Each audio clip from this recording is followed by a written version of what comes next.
Salutare și bine v-am găsit pe evomat.ro. Așa, după cum probabil știți, cu foarte puțin timp în urmă s-au lansat noile procesoare Intel din familia Broadwell E, dedicate entuziaștilor și celor care au nevoie în general de o putere de calcul foarte mare. Noi am reușit să punem mâna pe un astfel de procesor și chiar mai mult decât atât pe o nouă configurație completă ce include pe lângă placa video și RAM-ul necesar și noua placă de bază Asus X99 Deluxe 2 recent lansată pentru acest tip de procesoare și ne-am gândit că nu ar fi rău dacă le-am pune la treabă pentru ca voi, cei care căutați un PC din gama high-end, să știți încă din primele zile la ce să vă așteptați de la noua platformă Intel.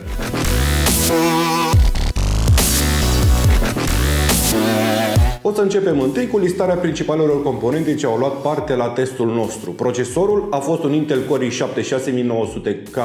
octa-core cu 16 fire sau thread-uri de execuție. Placa de bază pe care s-au desfășurat testele a fost desigur Asus X99 Deluxe 2, special construită pentru noile procesoare, dar compatibil în continuare și cu vechile procesoare pe socket 2011 V3. Placa video este Asus GTX 980 Ti Matrix Platinum, RAM-ul aparține ADATA cu un kit Quad-Channel DDR4 de 16 GB la 2800 MHz. Sursa a fost un Superflower Golden Green de 650W cu rating de eficient 80 plus Gold. Coolerul All-in-One cu radiator de 240 mm montat pe procesor a fost un Deepcool Maelstrom 240, iar carcasa un testbed generic Open Air. Odată asamblată configurația, am dorit desigur să aflăm care sunt în primul rând cifrele cu care se laudă noul Intel Core i7 6900K, procesor pe socket 2011 V3, dedicat, așa cum spuneam și puțin mai devreme, entuziaștilor și celor cu o nevoie cât mai mare de putere de calcul.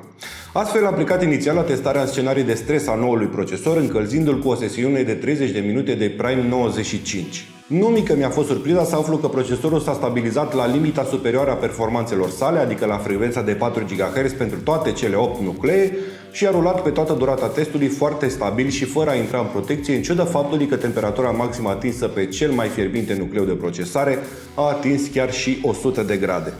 Asta ne spune multe despre capacitățile chipului, dar și despre faptul că, dacă veți pune pe acest procesor sarcini de lucru mari pe timp îndelungat, atunci trebuie ales cu deosebită grijă și coolerul sau, mai bine zis, sistemul de răcire potrivit lui. Bineînțeles, testarea nu s-a oprit aici, am ales să continuăm cu Cinebench și cu 3D Mark, ale căror rezultate le puteți vedea în cele ce urmează.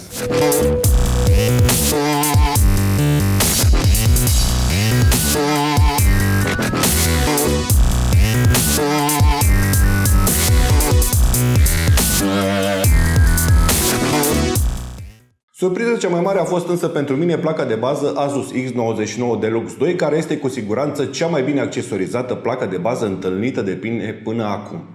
Placa sosește într-o cutie de mari dimensiuni, necesară atât pentru a expune așa cum trebuie produsul, dar și pentru a putea depozita sumedenia de accesorii incluse de către producător.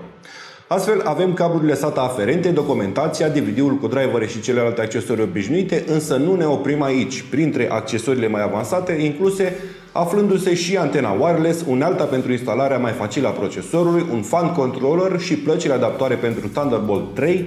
și PCI cardul pentru un SSD de format M2. Asus X99 Deluxe 2 suportă oficial cele mai noi procesoare pe socket 2011 V3, incluzând aici modelul de astăzi Intel Core i7 6900K,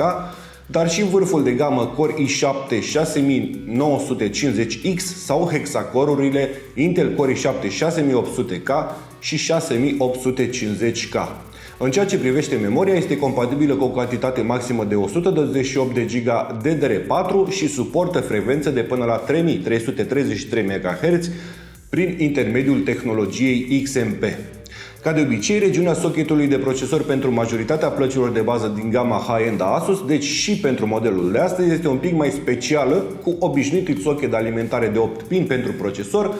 ce este suplimentat de această dată de un al doilea socket dedicat alimentării aceluiași procesor, dar care, odată alimentat, va furniza mai multă energie și o stabilitate mai mare în timpul overclocking-ului. De notat aici și faptul că pentru a atinge frecvența stabilă de 4 GHz, plecând de la frecvența standard a procesorului de 3,2 GHz, nu am avut nevoie să alimentăm acest al doilea socket suplimentar pentru procesor, deci probabil este destinat celor care vor să depășească această limită sau celor cu pasiuni de overclocking extreme din sfera azotului lichid. Alte dături suplimentare ale acestei plăci de bază ce merită să fie menționate sunt Control digital asupra etajului de alimentare, suport pentru water cooling cu header dedicat pentru pompe de apă în regiunea procesorului, senzor de temperatură incluși atât pe placa de bază, cât și trei flexibili și detașabili pentru monitorizarea unor componente externe plăcii de bază, sloturi PCI Express ramforsate cu inserții metalice, suport pentru SLI și Crossfire, LED-uri on-board pentru pasionații de modding, acestea putând fi închise complet din UEFI pentru cei ce nu doresc luminițe prin calculator și avem desigur și soluții avansate de protecție la supravoltaj, supracurent și LED-urile necesare pentru debugging. Acestea fiind zise, nu mă mai întind cu explicațiile și specificațiile pentru că ne vom întâlni foarte probabil și în viitor cu noile plăci de bază și procesoare din această gamă și vom continua atunci. Intenția mea este ca voi, cei interesați de performanța acestei noi platforme high-end, fie că sunteți pur și simplu pasionați ai domeniului sau doriți să o achiziționați pentru a o pune la treabă, să aveți parte de cât mai multe cifre concrete în ceea ce privește performanța unui astfel de sistem încă de la lansare pentru a vă ajuta să vă orientați. Prin urmare, haideți să trecem împreună prin cele câteva teste pe care vi le-am pregătit cu această ocazie, după care revenim cu câteva concluzii.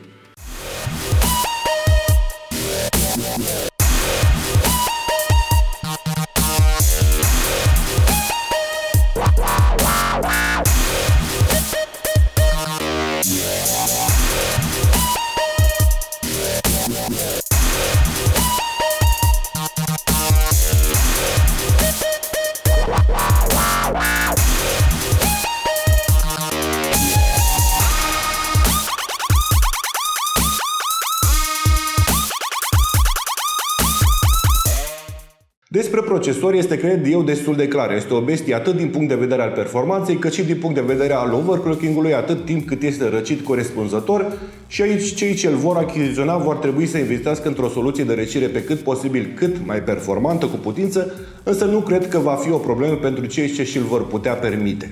Cu siguranță pentru mine ca și videoeditor, cele 8 thread-uri, 16 fire de execuție și puterea de calcul brută a acestui procesor ar fi ideale, însă momentan cel puțin nu pot decât să sper la o astfel de platformă. Despre placa de bază nu pot să spun decât că m-a surprins foarte plăcut, așa cum mă și așteptam de altfel, în primul rând prin pachetul de accesorii deosebit de extins, cât și prin suportul pentru cele mai noi tehnologii de transfer de date, ușurința în utilizare, dar și calitatea excelentă a construcției și a așezării optime a sumedeniei de conectori și porturi, ceea ce face ca asamblarea unui PC construit utilizând această platformă să fie ușoară și pentru cineva care știe ce face și este pasionat, o adevărată plăcere. Cu siguranță, dacă ar fi să mă întrebați pe mine, pentru astfel de configurații, Asus X99 Deluxe 2 este o placă de bază pe care o pot recomanda cu deosebită căldură, fie că discutăm despre viitoare configurații extreme de gaming cu multiple plăci video, dar și despre configurații destinate editării video sau al unor task-uri ce necesită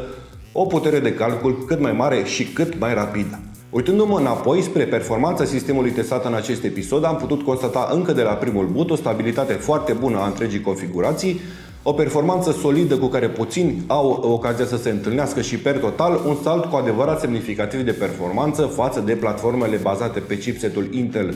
Z170, vârful de gamă curent al sectorului mainstream al pieței. De aceea, paurizării și profesioniștii diferitelor domenii ce utilizează o putere mare de calcul au acum motive și mai puternice să privească către soluțiile bazate pe socketul 2011 V3 și noile procesoare Intel Broadwell E. Având în vedere că acest clip este preînregistrat înainte de data la care va avea loc lansarea oficială a noilor procesoare Intel Broadwell E, nu vă pot spune exact dacă toate componentele utilizate în acest test pot fi comandate în acest moment de pe magazinul nostru evomag.ro, însă puteți fi sigur că, dacă vor intra la timp în oferta noastră, voi atașa, ca de obicei, link-urile necesare vizionării specificațiilor complete sau achiziționării lor în partea stângă a ecranului.